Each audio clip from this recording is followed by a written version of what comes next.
नमस्कार, मैं हूं अनुराधा प्रसाद।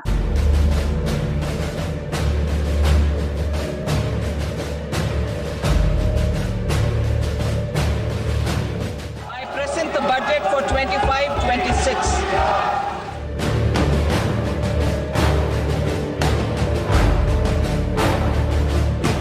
अर्थशास्त्र की स्टूडेंट रही वित्त मंत्री निर्मला सीतारमण अच्छी तरह जानती हैं कि 2047 तक भारत को विकसित राष्ट्र बनाने का लक्ष्य हासिल करने की राह में स्पीड ब्रेकर्स कहां हैं। निर्मला सीतारमण ने बजट में ऐसे ऐसे रास्ते निकालने की कोशिश की जिससे देश की बड़ी आबादी की कमाई और बचत बढ़े। इस दिशा में एक बड़ा कदम 12 लाख रुपए तक की सालाना कमाई पर जीरो टैक्स का ऐलान भी है। I am now happy to announce that there will be no income tax payable up to income of 12 lakh rupees. Income tax दरों में बदलाव के बाद नौकरी पेशा लोग हिसाब लगा रहे हैं कि साल में उन्हें कितनी बचत होगी। भारत की आबादी में हर दूसरा व्यक्ति कृषि से जुड़ा है। ऐसे में बजट में कृषि क्षेत्र पर खासतौर से फोकस किया गया। खेती के तौर तरीकों में बदलाव का ब्लूप्रिंट भी बजट में रखा गया है। This program is likely to help 1.7 crore farmers. Urban Challenge Fund. वित्त मंत्री निर्मला सीतारमण के बजट में विकसित भारत का लक्ष्य और समाज के आखिर पायदान पर खड़े हर आदमी को विकास और बदलाव की मुख्य धारा में लाने की कोशिश की गई है। इसमें नौकरी से अधिक रोजगार पैदा करने पर जोर महसूस किया जा रहा है।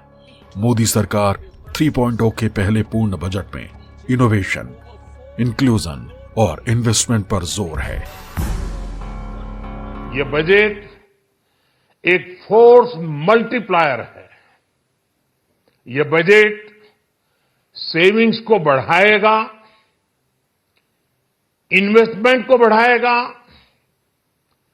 कंजम्पशन को बढ़ाएगा और ग्रोथ को भी तेजी से बढ़ाएगा।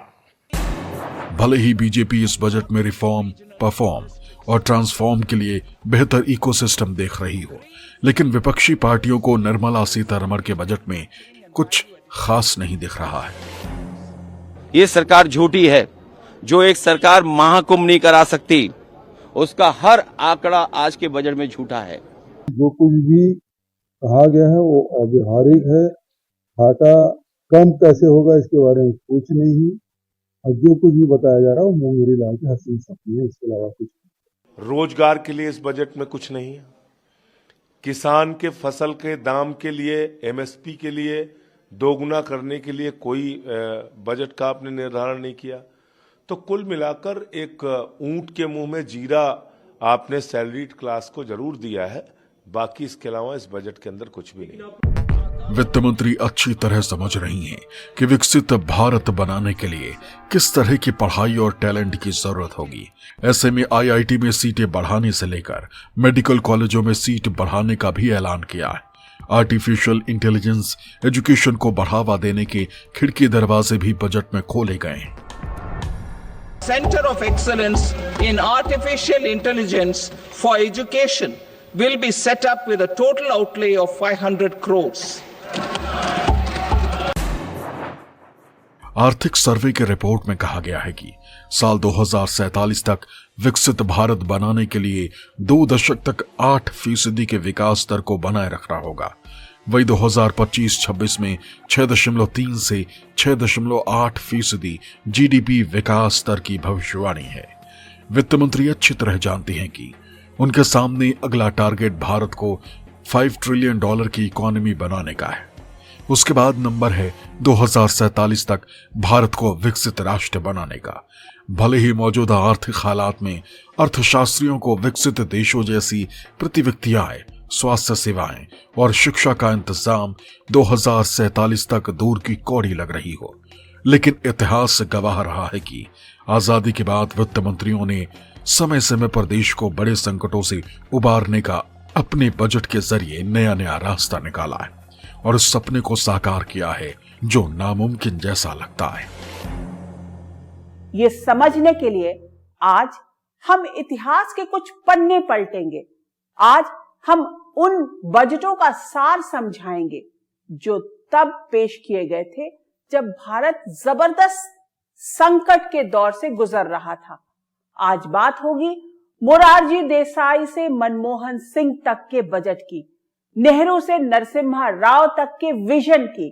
देश के सामने सबसे बड़ा संकट काल कौन सा था, इस पर विद्वानों की अलग अलग राय हो सकती है, लेकिन अगर आजाद भारत के इतिहास को पलटा जाए तो 1963 का साल संकट की सारी परिभाषाओं में सबसे ऊपर नजर आता है। ये वो साल था जब देश की सीमाओं की रक्षा सबसे बड़ी चुनौती बन गई थी। भारत पर चीन के हमले ने आर्थिक, राजनैतिक और सामरिक जड़ें हिलाकर रख दी थी। समाज में एक ऐसी घबराहट थी जिससे देश को बाहर निकालना आसान नहीं था। देश को आजाद हुए सिर्फ 15 साल हुए थे। ना इंफ्रास्ट्रक्चर था, ना उद्योग थे और ना ही इतना अनाज कि हर नागरिक का पेट भरा जा सके। ऐसे में 28 फरवरी 1963 की शाम को तब के वित्त मंत्री मोरारजी देसाई ने अपने बजट का पिटारा खोला। मोरारजी देसाई के उस बजट भाषण में अर्थव्यवस्था से ज्यादा देश के सम्मान और सीमाओं की हिफाजत का दर्द छलक रहा था। मोरारजी देसाई ने कहा, मैं अर्थव्यवस्था के रुझानों से ज्यादा देश की सरहदों की चुनौतियों पर बोलूंगा। और फिर एक ऐसी घोषणा हुई कि बड़े बड़े अर्थशास्त्री भी हैरत में पड़ गए। उस समय सरकार ने कुल 1852 करोड़ रुपए के खर्च की घोषणा की, जिसका 38% हिस्सा यानी आधे से थोड़ा ही कम देश की रक्षा को न्योछावर कर दिया गया। संकट से लड़ने के इसी जज्बे ने 8 साल के भीतर ही भारत को इतना ताकतवर बना दिया कि 1971 में भारतीय सेना ने सिर्फ 14 दिन में पाकिस्तान के 2 हिस्से कर दिए।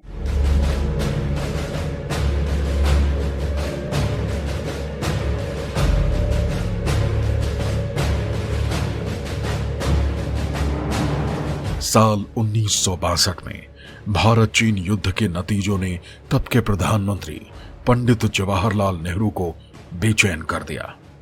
देश के सामने सबसे बड़ी चुनौती राष्ट्रीय सुरक्षा की थी, सेना को मजबूत करने की थी, बुनियादी ढांचा खड़ा करने के साथ सेना को आधुनिक हथियारों से लैस करने की थी। तब देश के वित्त मंत्री की कुर्सी पर थे मोरारजी देसाई। ऐसे में लोगों के जहन में ये बात बिठाई गई कि सरहद पर फौजियों ने अपने प्राण न्यौछावर किए, अब लोगों को त्याग करना है। वित्त मंत्री मोरारजी देसाई समझ चुके थे कि फिलहाल देश के लिए सबसे ज्यादा जरूरी क्या है। 1962 में अगर आप याद करें, जब भारत की सेना ने लड़ाई की थी, तब जर्सी नहीं थी, स्वेटर नहीं थे, लेदर के बूट्स में हाई एल्टीट्यूड में बर्फ में जाकर लड़ाई की। एम्यूनिशन नहीं था, हथियार नहीं थे और एक ट्रेनिंग की भी बहुत कमी थी। 1961-62 में जहां रक्षा बजट 309 करोड़ था, 1962-63 में 473 करोड़ रुपए पहुंचा। 1963-64 में मोरारजी देसाई ने रक्षा बजट को बढ़ाकर 816 करोड़ कर दिया, पिछले साल की तुलना में 2 गुना से थोड़ा कम। मोरारजी देसाई समझ चुके थे कि पूर्व में चीन और पश्चिम में पाकिस्तान जैसे दुश्मनों से निपटने के लिए भारतीय फौज के हाथों को अभी बहुत मजबूत करने की जरूरत है। मोरारजी देसाई ने रक्षा बजट में लगातार इजाफा कर आर्मी, एयरफोर्स और नेवी के आधुनिकीकरण की मुहिम को तेज कर दिया। चीन युद्ध के बाद पाकिस्तानी हुक्मरानों को गलतफहमी हो गई कि भारतीय फौज को आसानी से हराया जा सकता है, लेकिन 1965 के युद्ध में भारतीय फौज ने पाकिस्तानी हुक्मरानों की गलतफहमी दूर कर दी। 1965 का युद्ध भारतीय फौज के लिए वार्म अप एक्सरसाइज की तरह था। दोनों पक्षों ने अपने अपने जीत के दावे किए, लेकिन सेना के आधुनिकीकरण की प्रक्रिया को और तेज करने की जरूरत पूरी शिद्दत से महसूस की गई। हमारा थोड़ा पाकिस्तान के साथ हुआ था और उससे ज़्यादा जो चीन के साथ संघर्ष या शुरू हुआ था, उसी के अंतर्गत ऑलरेडी गवर्नमेंट ने प्रोविज़न कर लिया था बजट में कि कैसे मिलिट्री एक्सपेंडिचर जो रोड बन रहे हैं वो नॉर्थ ईस्ट और सिक्किम एरिया में जो बन रहे हैं उसका प्रोविज़न ऑलरेडी कर लिया था। 1971 में भारतीय फौज ने पाकिस्तान और अमेरिका दोनों का अहंकार चूर चूर कर दिया। इस लड़ाई में भारतीय फौज ने न सिर्फ पाकिस्तान को बुरी तरह हराया, बल्कि 2 टुकड़े भी कर दिए। तब प्रधानमंत्री की कुर्सी पर थी इंदिरा गांधी। 1971 के युद्ध के बाद रक्षा बजट और बढ़ाया गया, जिससे भारतीय फौज के आधुनिकीकरण और हथियारों से लैस करने की मुहिम लगातार जारी रही और आज की तारीख में इंडियन आर्मी हर मोर्चे पर दुश्मनों को मुंहतोड़ जवाब देने की स्थिति में है।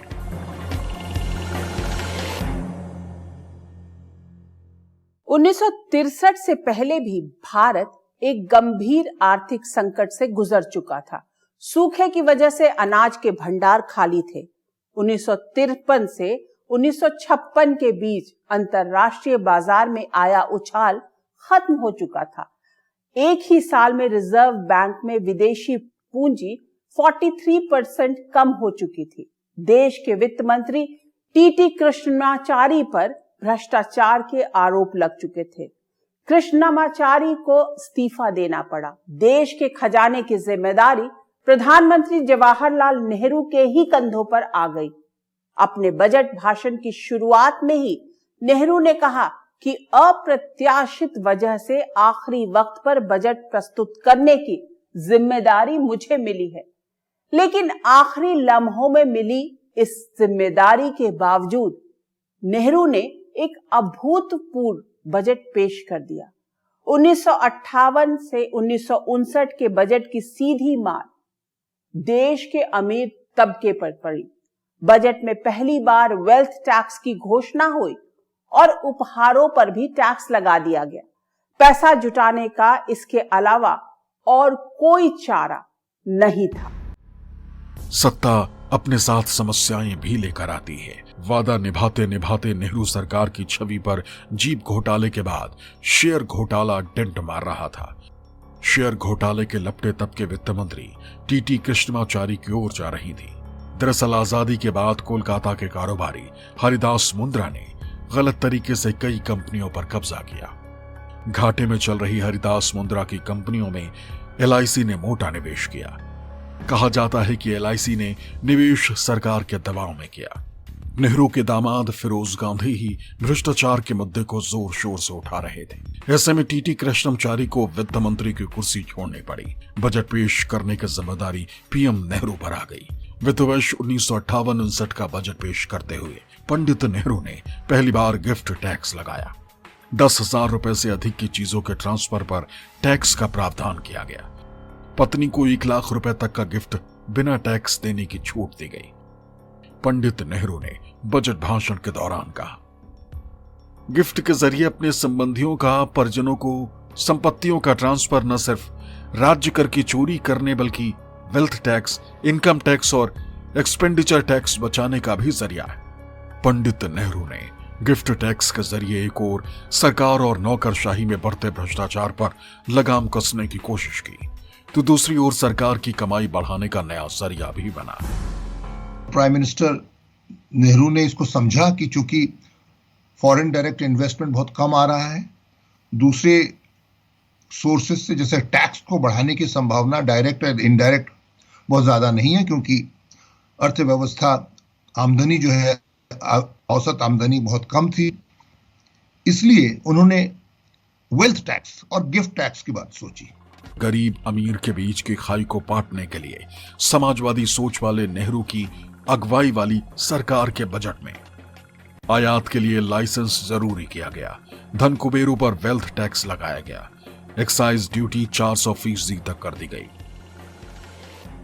1958-59 के बजट भाषण के आखिर में प्रधानमंत्री पंडित नेहरू ने कहा, बजट भाषण आगे की दिशा में छोटी बात है। हमें ये देखना होगा कि हम अभी कहां हैं और हमें कहां पहुंचना है। हमें समझना होगा कि सफलता दूसरों पर नहीं बल्कि हम पर, हमारी शक्ति, हमारे विवेक, हमारी एकता, हमारे सहयोग और हमारे चिंतन पर निर्भर करती है। नेहरू के समाजवादी एजेंडे को आगे बढ़ाया मोरारजी देसाई ने, लेकिन अपने समय की चुनौतियों से निपटने के लिए देश के खजाना मंत्रियों ने कड़े और बड़े फैसले लेने में जरा भी हिचक नहीं दिखाई। 1971 इंदिरा गांधी के स्वर्णिम काल का चरम था। इसके बाद से उनकी मुश्किलें बढ़ती गई। पूरी दुनिया भी मंदी के चपेट में थी। 1973 में अचानक तेल के दाम बढ़ने शुरू हो गए। कुछ ही दिनों में कच्चा तेल $3 से बढ़कर $12 प्रति बैरल हो गया। महंगाई को रोकना नामुमकिन था। तब 1974-75 का बजट आया। बजट बनाने वाले थे वाईबी चौहान। देश को मुश्किल से निकालने के लिए चौहान ने नया फॉर्मूला निकाला। उन्होंने इनकम टैक्स का रेट कम कर दिया। चौहान का मानना था कि टैक्स कम होगा तो ज्यादा लोग टैक्स देंगे, लेकिन उस वक्त देश में इतनी राजनीतिक उथल पुथल थी कि इसका बहुत ज्यादा फायदा नहीं हुआ।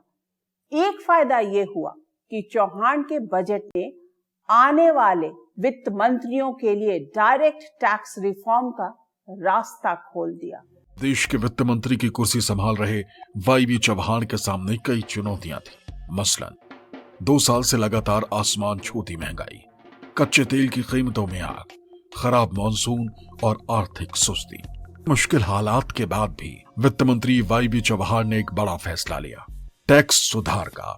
इसमें लोगों को राहत देने का भी मंत्र छिपा था और सरकार की कमाई बढ़ाने के लिए बिल्कुल नई सोच थी। पहली बार इनकम टैक्स दरों में कटौती की गई।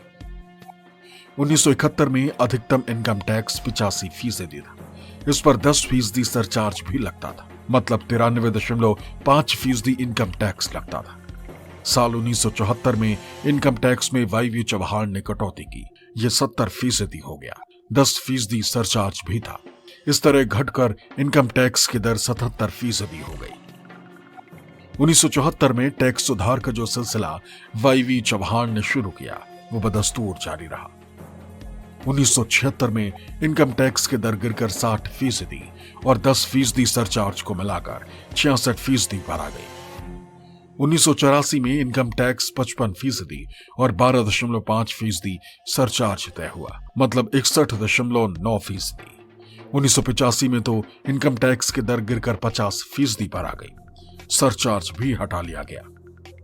इनकम टैक्स दरों में कमी से टैक्स चोरी की प्रवृत्ति में कमी आई, जिससे टैक्स दायरे में आने वाले लोगों की तादाद में भी इजाफा हुआ। पूरी दुनिया में बदलाव की तेज बयार बह रही थी, लेकिन भारतीय अर्थव्यवस्था लाल फीताशाही और लाइसेंस राज के केंचुल से निकल नहीं पा रही थी। देश एक बड़े आर्थिक संकट की ओर बढ़ रहा था। क्राइसिस टाइम बजट यानी संकट काल के बजट की सबसे बड़ी परीक्षा 1991 में हुई। उस समय वित्त मंत्री थे डॉक्टर मनमोहन सिंह और प्रधानमंत्री थे नरसिम्हा राव। देश में केवल 15 दिन की विदेशी मुद्रा बची थी। देश भयंकर आर्थिक संकट में डूब चुका था। ऐसे में डॉक्टर मनमोहन सिंह अपना क्रांतिकारी बजट लेकर आए। भाषण में उन्होंने कहा, दुनिया की कोई ताकत उस विचार को नहीं रोक सकती जिसका समय आ पहुंचा है। मनमोहन सिंह मशहूर फ्रांसीसी साहित्यकार विक्टर ह्यूगो की मशहूर पंक्तियों का जिक्र कर रहे थे। डॉक्टर मनमोहन सिंह के विचार का बड़े पैमाने पर विरोध हुआ, पर भारत की अर्थव्यवस्था उदारवाद के राह पर चल पड़ी। प्रधानमंत्री राव ने डॉक्टर मनमोहन सिंह को हर तरह के फैसले लेने की पूरी छूट दी। ऐसे में अर्थशास्त्री मनमोहन सिंह ने अपनी समझ और दूरदर्शी सोच का इस्तेमाल करते हुए वित्त वर्ष 1991-92 के लिए ऐतिहासिक बजट तैयार किया। दुनिया भर की कंपनियों के लिए भारतीय बाजार खोल दिया। भारतीय कंपनियों के लिए भी विदेशों में कारोबार की राह आसान हुई। कस्टम ड्यूटी 220% से घटाकर 150% किया गया। लाइसेंस परमिट राज को खत्म किया गया। आर्थिक कठिनाई हुई थी 1990 में, उसके बाद पहला बजट था और एक तरह से उसने आर्थिक सुधारों का एक दिशा निर्देश दिया था। उस बजट पे मनमोहन सिंह जी ने काफ़ी बदलाव किए थे डायरेक्ट टैक्सेस के। मनमोहन सिंह की नीतियों ने हिंदुस्तान के दरवाजे खिड़कियां कारोबार के लिए देशी विदेशी कंपनियों के लिए खोल दिए। साथ ही बैंकिंग सेक्टर में सुधार के लिए कई बड़े फैसले लिए। मसलन आरबीआई का बैंकों पर कंट्रोल कम किया गया। कैपिटल मार्केट से जुड़े सभी अधिकार securities and exchange board of India यानी सेबी को सौंपे गए। उद्योग उत्पाद और कीमत को बाजार पर छोड़ दिया गया। 18 उद्योगों को छोड़कर शेष पर लाइसेंस की अनिवार्यता खत्म और सरकारी कंपनियों को विनिवेश की भी मंजूरी दी गई। मनमोहन सिंह ने उदारीकरण की जो राह दिखाई उसका जल्द ही फायदा दिखने लगा। भारतीय अर्थव्यवस्था कुछ वर्षों में ही आईसीयू से बाहर निकलकर दौड़ लगाने लगी। 1991 में जहां जीडीपी विकास दर 1.06% थी, वो अगले साल यानी 1992 में बढ़कर 5.84% पर पहुंच गई। 1995 में जीडीपी विकास दर बढ़कर 7.57% हो गई। 1999 में 8.85% तक पहुंच गई। मनमोहन सिंह के उदारीकरण की नीतियों की वजह से देसी विदेशी कारखाने तूफानी रफ्तार से खुलने लगे, जो न सिर्फ भारत के जीडीपी के आंकड़े को बढ़ा रहे थे, बल्कि लाखों युवाओं को नौकरी और करोड़ों को अप्रत्यक्ष रूप से रोजगार दे रहे थे। 92 साल की उम्र में 26 दिसंबर 2024 को डॉक्टर मनमोहन सिंह ने आखिरी सांस ली। लेकिन साल 1991 में अपने बजट में उन्होंने देश की अर्थव्यवस्था को एक ऐसी राह दिखाई जिसने भारत को दुनिया के नक्शे पर बड़ी आर्थिक ताकत के रूप में स्थापित करने में क्रांतिकारी भूमिका निभाई। इसी तरह कोरोना काल में जब दुनिया के ज्यादातर आर्थिक महाशक्तियों की विकास दर माइनस में थी, तब भी भारतीय अर्थव्यवस्था मजबूती से आगे बढ़ रही थी। कोरोना काल में लॉकडाउन की वजह से आर्थिक गतिविधियों पर ब्रेक लग गया। सरकार की कमाई कम और खर्च बहुत बढ़ गया। ऐसे में भविष्यवाणी की जाने लगी कि कोरोना काल के बजट में वित्त मंत्री लोगों पर टैक्स बोझ बढ़ाएंगी, लेकिन ऐसा हुआ नहीं। साल 2021 में निर्मला सीतारमण ने हेल्थ बजट में 137% की बढ़ोतरी का ऐलान किया। हेल्थ इंफ्रास्ट्रक्चर बढ़ाने पर खासा जोर दिया गया। इंफ्रास्ट्रक्चर डेवलपमेंट पर फोकस किया गया, जिससे अधिक से अधिक लोगों को रोजगार मिल सके। लॉकडाउन की वजह से आर्थिक रूप से प्रभावित लोगों की मुश्किलें आसान बनाने का रास्ता बजट में निकालने की कोशिश हुई। कोरोना काल में वित्त मंत्री निर्मला सीतारमण के बजट ने पूरी दुनिया को बता दिया कि चुनौतियों के बीच भी भारत किस तरह से नागरिकों पर बिना टैक्स बोझ बढ़ाए देश की अर्थव्यवस्था को हिचकोले खाने से बचा सकता है। आज के लिए बस इतना ही। हम फिर हाजिर होंगे किसी नए मुद्दे के साथ। तब तक के लिए मुझे दीजिए इजाजत। आप देखते रहिए न्यूज़ 24। नमस्कार।